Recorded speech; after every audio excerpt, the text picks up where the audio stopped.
Sa kabilang banda, hindi na napigilan ni Xiaohua ang mapaluha habang si Four Eyes naman ay nanginginig pa rin sa takot matapos harapin ang tatlong siga.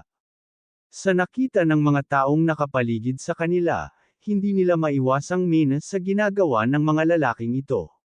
May isa pang ang gustong sumugod upang tumulong, ngunit agad siyang pinigilan ng kanyang kasama.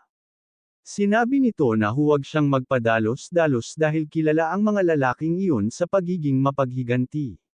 Kapag nakabangga mo ang mga ito, siguradong babalikan kanila sa ibang araw. Nang marinig iyon ng pinuno ng mga siga, lalo lamang siyang naging mayabang. Agad siyang lumapit sa mga taong nakapaligid at nangungutyang sinabi na kung galit na galit sila sa kanya ay bakit hindi na lamang nila siya suntukin. Pagkatapos ay sinimulan niyang insultuhan ang mga estudyante sa lugar. Ayon sa kanya, ang mga college students ay puro bata lamang na wala pang alam sa totoong hirap ng buhay. Wala raw silang pera, koneksyon, o impluwensya kaya wala silang karapatang makialam sa kanyang ginagawa. Dagdag pa niya, ang 2,000 yuan na hinihingi niyang sanitation fee ay hindi pa nga raw sapat para sa kanyang mga kinakain sa loob ng isang buwan. Kaya dapat pa nga raw ay magpasalamat ang mga ito dahil tinuturuan niya sila ng mga aral na hindi itinuturo ng kanilang mga paaralan. Sa huli, tinawag pa niyang mga mahihirap at walang silbing tao ang lahat ng naroroon. Matapos sabihin ang lahat ng iyon, isa-isa niyang itinulak ang mga taong nasa kanyang harapan habang pinapaalis ang mga ito. Ngunit habang nagtutulak siya ng mga tao, napadpad siya sa isang lalaking tahimik lamang na nakatayo sa gilid at abalang kumakain ng kanyang stinky tofu. At ang lalaking iyon ay walang iba kundi si Lin Xin. Kalmado lamang si Lin Xin habang ninanamnam ang kanyang kinakain dahil para sa kanya, napakasarap nito.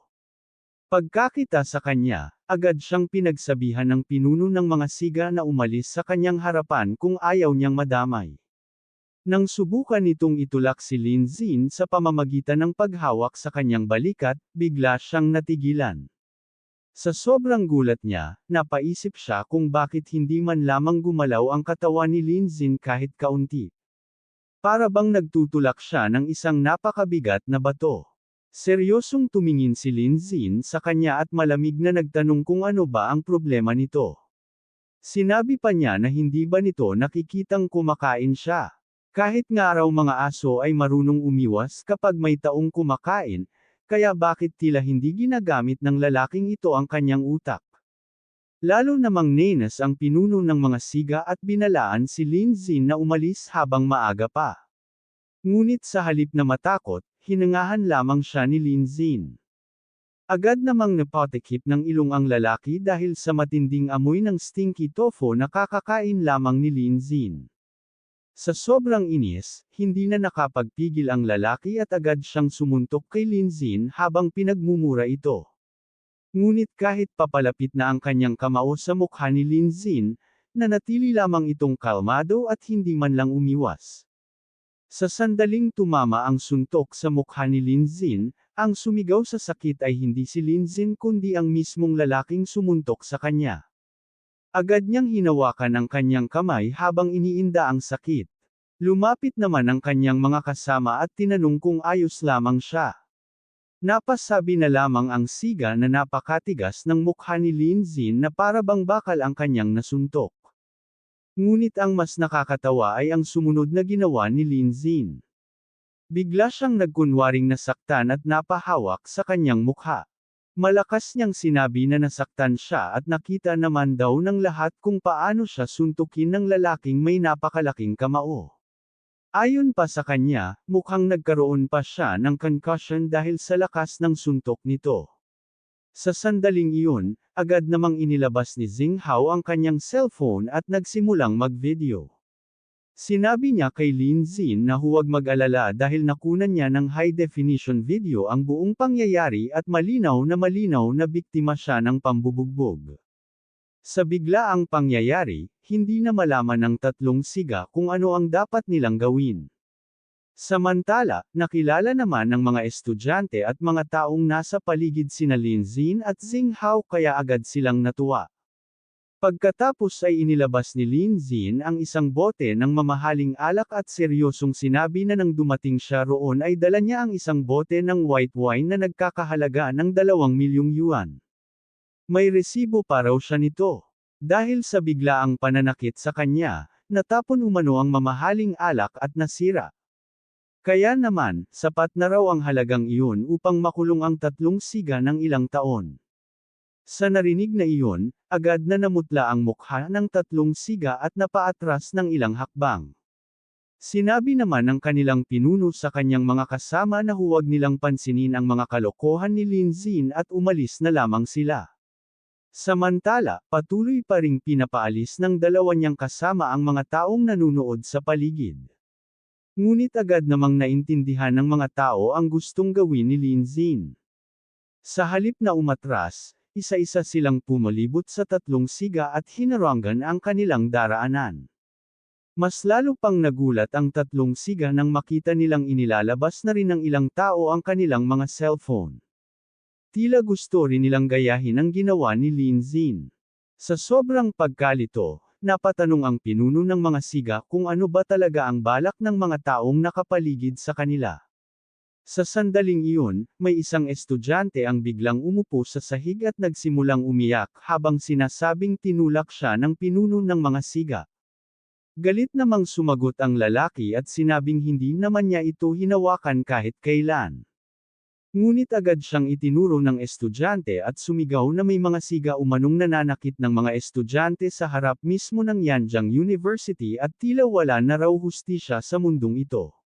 Dagdag pa niya, hindi lamang ang mga estudyante ang sinasaktan ng mga ito dahil pati ang mga bystander ay hindi rin nila pinapalampas. Kasabay nito ay may isa pang lalaki ang nagsimulang mag-video at sinabihan ang estudyanteng umiiyak na dagdagan pa ang kanyang pag-arte para mas convincing sa camera.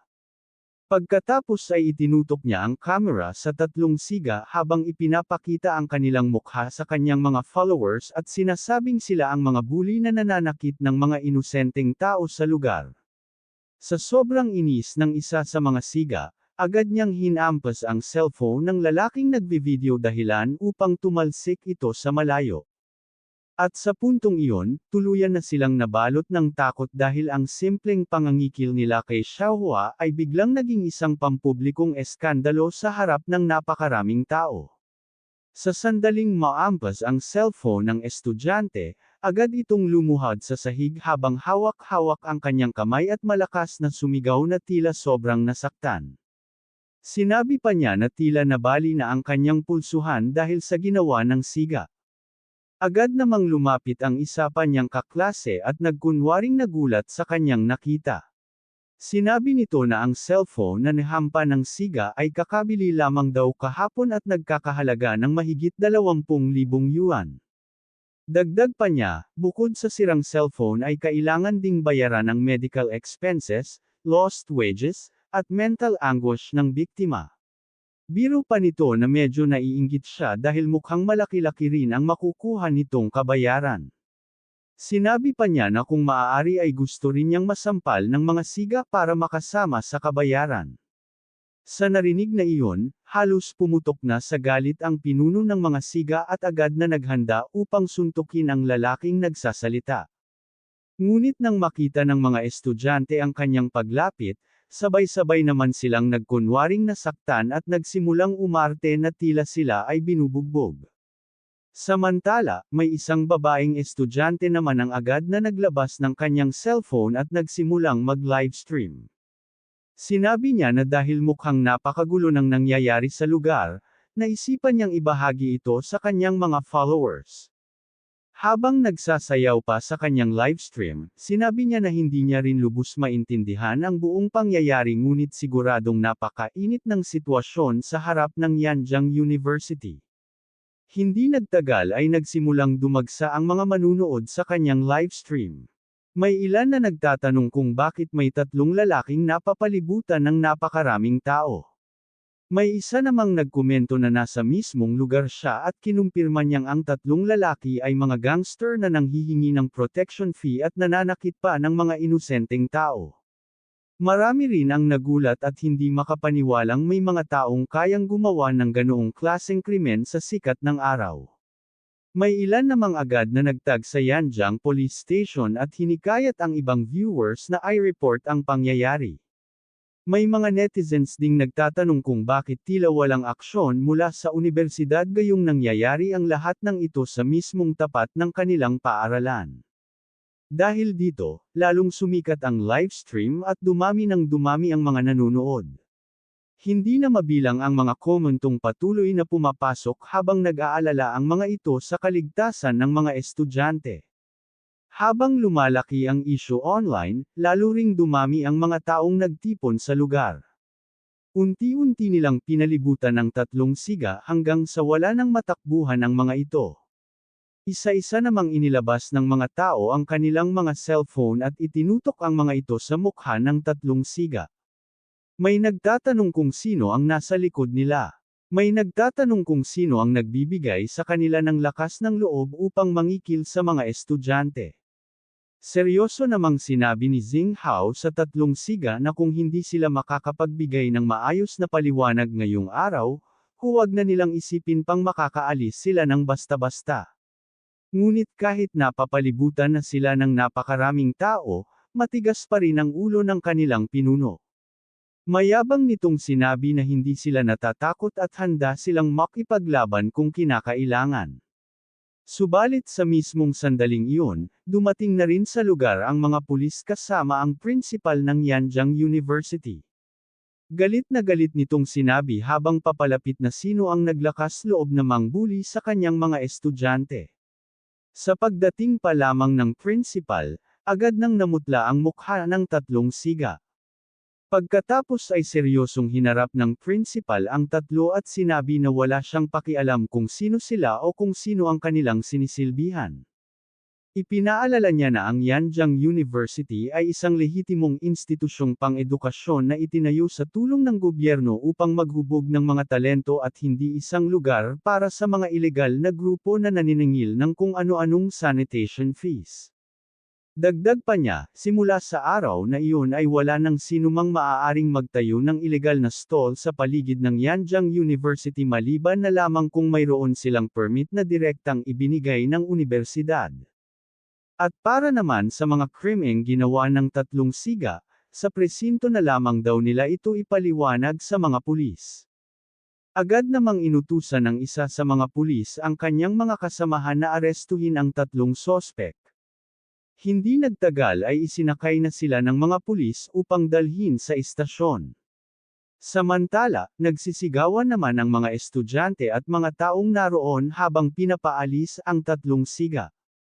Sinabi pa nila na huwag nang magpapakita muli ang mga ito sa paligid ng Yanjiang University kung ayaw nilang mapahiya ulit.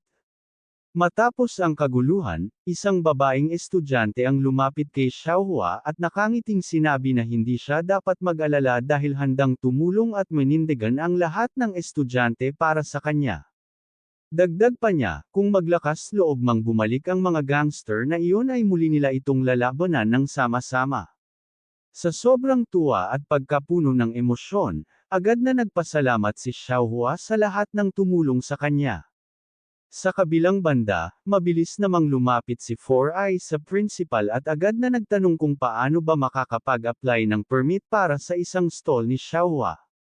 Agad namang napatingin ang principal sa maliit na stall ni Xiaohua kung nasaan si Lin Xin, at tila naunawaan na ang buong sitwasyon. Nakangiti niyang sinabi na basta't susundin lamang nila ang tamang proseso, malugod na tinatanggap ng unibersidad ang mga estudyanteng nais magsimula ng kanilang maliit na negosyo. Dagdag pa niya, handa rin ang kanilang entrepreneurship instructors na gabayan at tulungan ang mga estudyante sa kanilang mga business ventures. Hindi lamang iyon, maaari rin umanong mag-apply ng entrepreneurship support funds ang mga estudyanteng nagsisimula ng negosyo o yaong may kinahaharap na problema sa pananalapi ng kanilang pamilya. Sa narinig na iyon, hindi na napigilan ng mga estudyante ang magsaya at purihin ang kanilang principal. May ilan pang nagsasabing napakagwapo at napakabait nito. Samantala, habang nakangiti at pinagmamasdan ng lahat, lihim na naisip ng principal ng Yanjiang University habang nakatingin kay Lin Xin. Naisip niya kung sapat na ba ang kanyang naging paghawak sa sitwasyon upang mapasaya ang paboritong estudyante ng kanilang universidad na si Lin Xin. Habang abala si Xiaohua sa paghahanda ng kanyang paninda, nahihiya ngunit taos-puso niyang sinabi sa lahat na hindi siya magaling magpasalamat gamit ang mga salita. Kaya bilang pasasalamat sa lahat ng tumulong at sumuporta sa kanya ngayong araw, libre niyang ipapatikim sa lahat ang kanyang candid hose. Masayang nagpasalamat naman ang mga taong naroon. Sinabi pa ng isang babae na hindi lamang maganda si Xiaohua, napakabait pa nito. Samantala, isang lalaki naman ang nagsabing ipagdarasal niyang lalo pang umunlad at maging matagumpay ang negosyo ni Xiaohua. Sa gilid naman, tahimik lamang na pinagmamasdan ni Lin Xin at ng kanyang mga kaibigan ang nangyayari. Hindi nagtagal, agad na lumapit si Four Eyes kay Xiaohua at sinabing tutulungan niya itong magluto ng sugar syrup.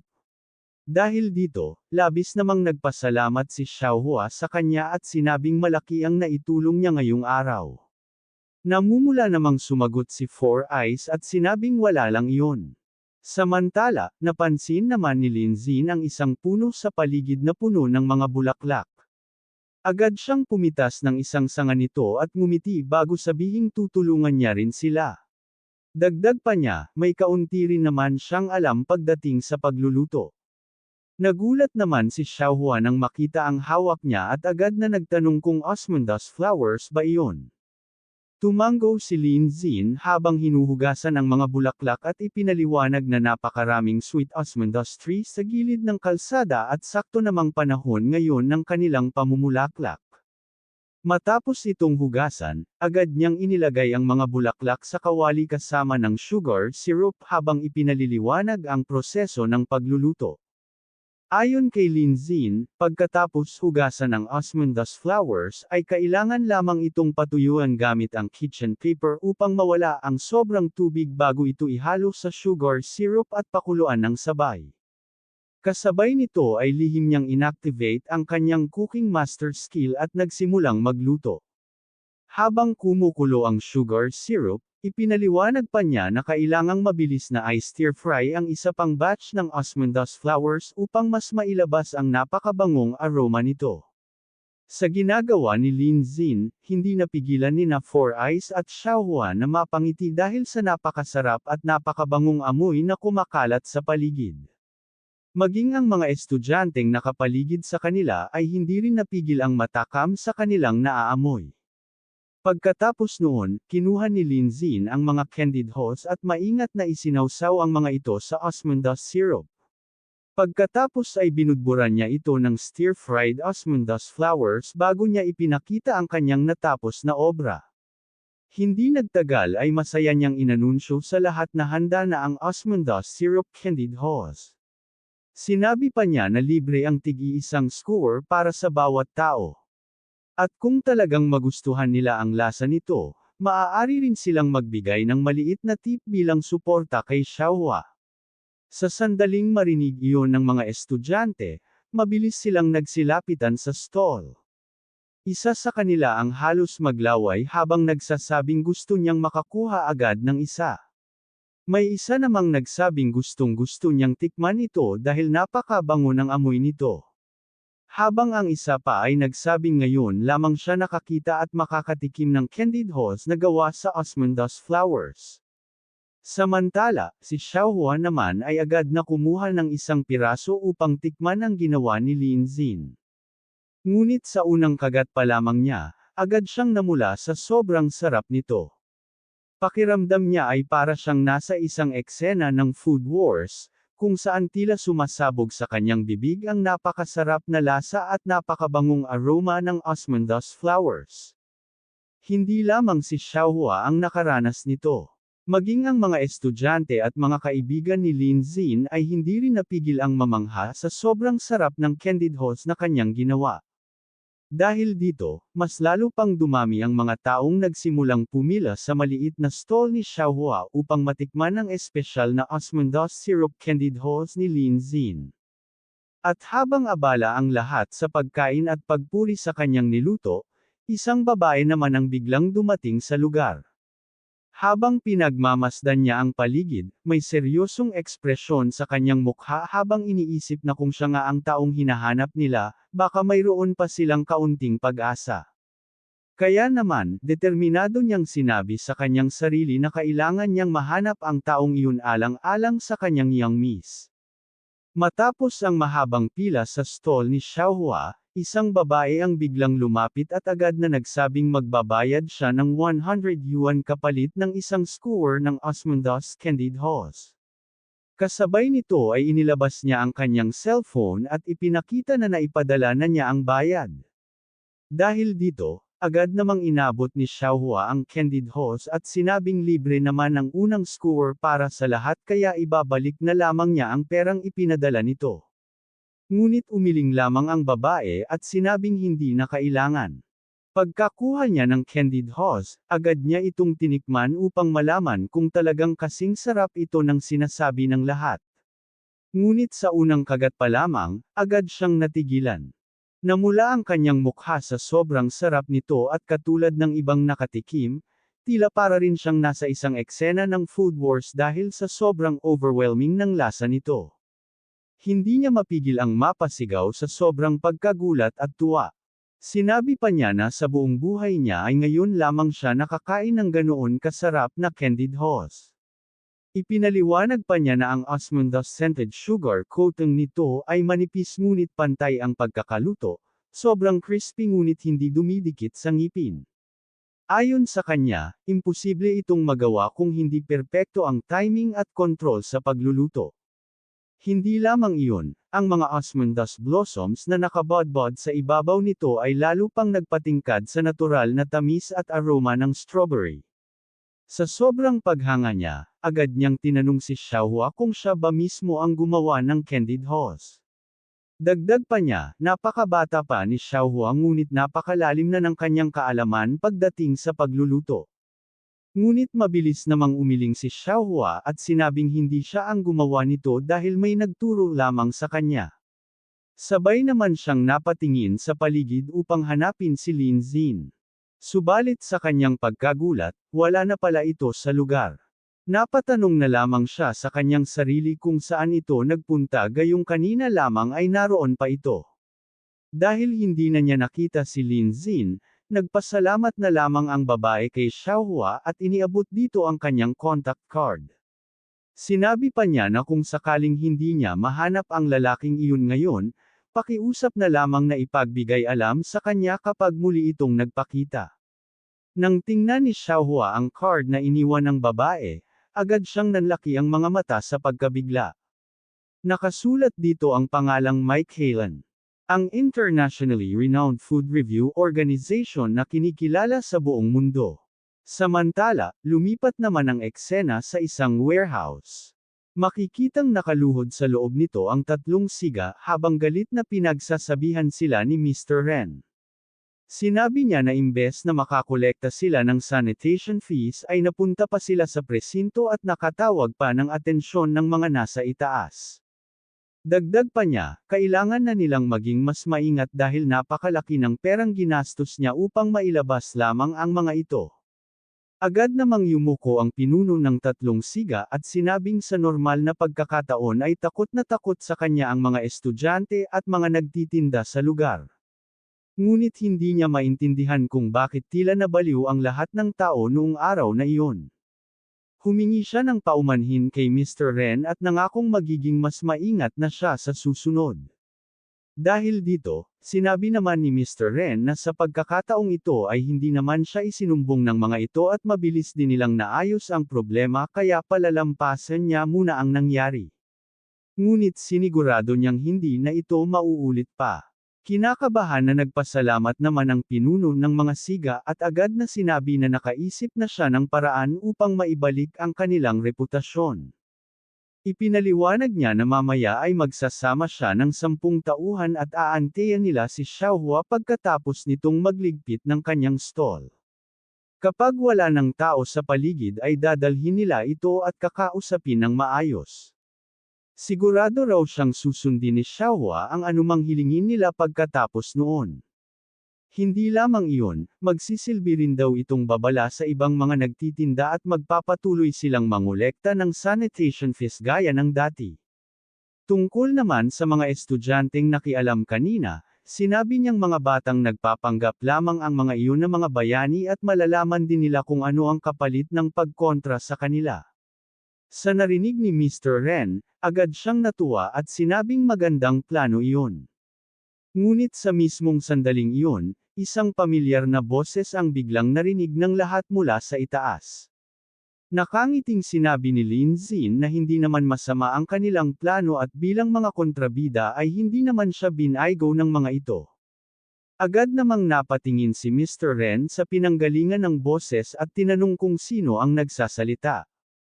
Kalmadong sumagot si Lin Xin na naparoon siya upang lipulin ang mga salot ng lipunan. Nang makita siya ng pinuno ng mga siga, agad niya itong itinuro at sinabi kay Mr. Ren na si Lin Xin ang dahilan kung bakit sila napahamak sa mga estudyante kanina.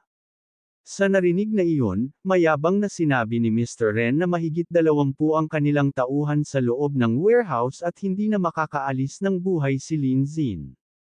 Ngunit nakangiti lamang si Lin Xin habang sinasabing perpekto ang dami ng mga ito para mailabas niya ang kanyang stress.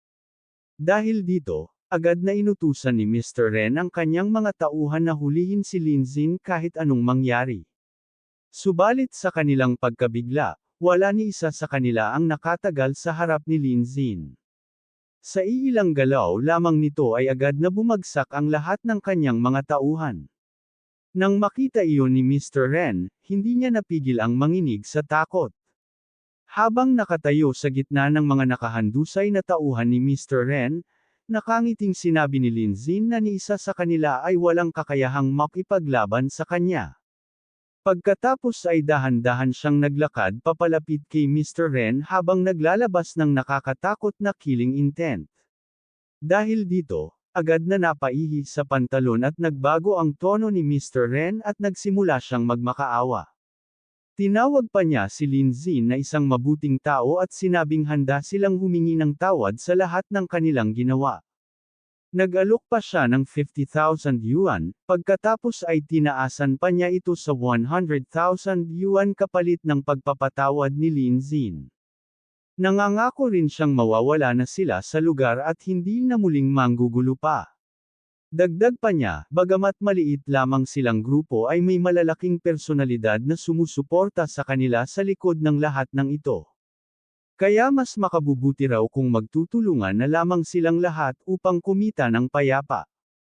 Ngunit ngumiti lamang si Lin Xin at sinabing ngayong araw ay kailangan pa rin itong maturuan ng leksyon ang mga ito.